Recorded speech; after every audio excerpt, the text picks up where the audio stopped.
Hi everyone, I'm Jack the Rambling Raconteur, and I hope that you're doing well. Before we get too deep into 2023, I wanted to take a look back at 2022 and just share my favorite nonfiction, my favorite poetry, favorite drama, favorite rereading. Normally this would be 2 or 3 different videos, but frankly I didn't do quite as much reading as I normally get to last year. I will not be holding up books on linear algebra or graduate abstract algebra, real analysis, which is sort of like a chasm jump beyond calculus.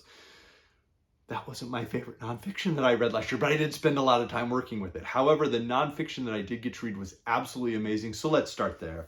We'll lead off with Notes of a Native Son by James Baldwin. James Baldwin's essays, his nonfiction, are absolutely incredible. If you've only ever experienced his fiction, and he has so many great novels, this is a wonderful volume that collects much of his nonfiction. There's also the more recent edition, The Price of the Ticket, which that title essay is fantastic. I reread Notes of a Native Son from Baldwin. That's his earliest set of essays and sort of nonfiction linked essays and reflections, exploring his life as a young man, as a young adult, as a boy growing up, in different ways that he relates to the character of Bigger Thomas that Richard Wright had created in Native Son. And Baldwin's reflections are always interesting, at times incendiary. There is a way in which his nonfiction is even more transparent, even more fierce and righteous than his novels were. So if you've never read his nonfiction, I would certainly encourage you to do that. Up next, A Time of Gifts by Patrick Leigh Fermor. These are Leigh Fermor's reminiscences of the year when he walked across Europe. He did travel by bus, he traveled by train at times, but he left after having some issues at school. He went across the English Channel and proceeded to travel from Western Europe all the way through Central Europe and ultimately towards Istanbul. This is sort of the first third of that journey as he gets across into Central Europe. And there's a real beauty here. These are memories, though, that he writes down after World War II, during which he served bravely. And there is a very real pervasive sense of loss, of everything that was lost and all the lives that were lost, and the realities of the Holocaust in the aftermath of this long, beautiful journey he had been able to undertake. And so that there is a very poignant sense to his memories as he shares them. But this is a fantastic book. I'm hoping to go to Central Europe with my wife for our 10th anniversary this summer. So that was really fun to read. Up next, The Babur Nama by Babur. I read the first third of this, the section called Fargana, in which he explores his life growing up, taking command, and experiencing some successes, but really experiencing quite a few failures. Ultimately, he disastrously loses control of Samarkand, his ancestral sort of citadel. And at the end of that first third, he has fled with the handful who are still loyal to him south into what is now Afghanistan. And he writes these again, like Leigh Fermor, many years later, after he's experienced success, after he has led the Mughal Empire even farther south and established what will become a very dazzling civilization, although there is massive displacement, massive change and violence involved in that. But the first third really is interesting because of how Babur is very frank about his failures. He shares his successes, he brags at times, but he does examine his failures as a leader, as a husband, and he's very honest about that. It's very refreshing to read this compared to, say, the Meditations of Marcus Aurelius or Seneca's Letters from a Stoic, because Babur is a bit more transparent about who he was and what he had experienced. Towards the end of the year, I reread If This Is a Man by Primo Levi. That was his first memoir of the Holocaust. It was written within a decade of the horrors of the 1940s. And Levi was very interesting. He had trained as a chemist. He had grown up in Italy. He was from a secular Jewish family and initially didn't really think of himself as Jewish. And yet the realities of the Holocaust, the horrors there that he experienced in the concentration camp, and the many ways in which he describes not only brushing up against death, but barely being able to survive even when not confronted with execution. There is something that strives to be inspiring in there, even when Levi is never trying to be inspiring. He does not view himself from this standpoint of heroism, but rather as a survivor. And it is one of the most horrifying memoirs I've ever experienced or re-experienced. But it's an essential read, I would say, particularly with what we've seen with more and more sort of the spewing of anti-Semitism. Levi's memoirs are a perfect antidote to that type of hatred and essential reading. finally, one that I spent quite a bit of time reading, and it sent me off in all wonderful directions to read all sorts of books I had never heard of or books I had heard of and I really enjoyed was the novel by Stephen Moore, An Alternative History, Beginnings to 1600, starting all the way back in Mesopotamia, ancient Egypt, and then traveling up into the very threshold of the 17th century. And there are so many wonderful books discussed in here. As with a number of these, I want to say If This Is Man is the only one of these that I didn't do a video on, but I did this massive video talking about this, talking about the many wonderful sort of ways that Stephen Moore defines the concept of a novel or a proto-novel and the directions he takes that. So I'll link all of those in the description box, but this is one if you can get your hands on it.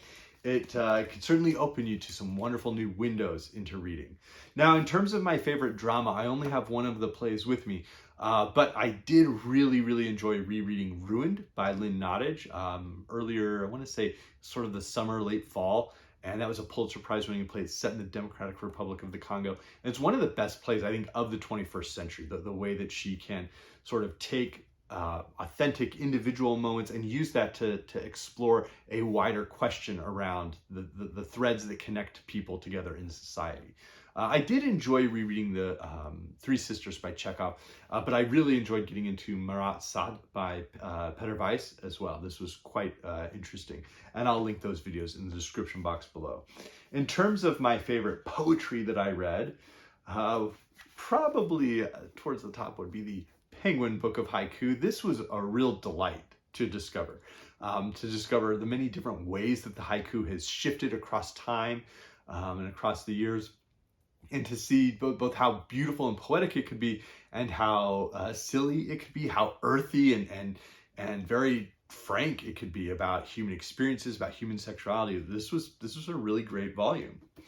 I did spend a fair amount of time rereading the poetry of PB Shelley. He's probably my favorite of the Romantic poets, edging William Blake, and so I reread The Triumph of Life more than once, a number of his shorter plays.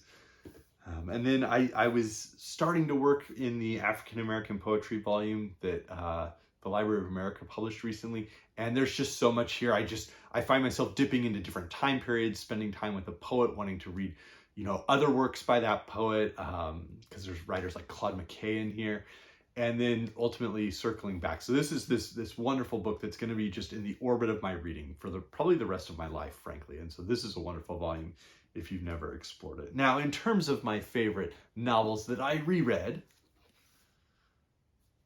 I would add, of course, Kindred by Octavia Butler. That I think the television show has started now, or it will be starting soon.